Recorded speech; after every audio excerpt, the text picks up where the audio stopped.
এই পাচু, কিছু শুনতে পেলি? আমার তো মনে হচ্ছে ভাল্লুক। চল অন্য কোথাও গিয়ে বসি, এখানে নিরাপদ মনে হচ্ছে না।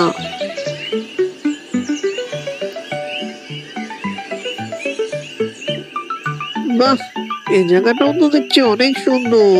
চল ওই গাছের গুঁড়িতে বসে একটু আড্ডা দিয়ে দিই।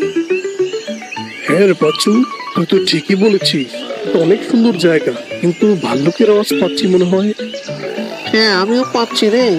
চল এখান থেকে চলে যাই, বেশিক্ষণ থাকা ঠিক হবে না। হ্যাঁ, এখান থেকে চলে যাওয়াই মনে হয় ভালো হবে। এই সাচু, আমরা তো মনে হয় গহীন জঙ্গলে চলে এসেছি রে। আমার তো খুব ভয়টাও লাগছে, আমি তো রাস্তা মনে হয় হারিয়ে ফেলেছি। এখন কি করব? আমার মাথায় তো কোনো কাজই করছে না। আমার এই ভাল্লুক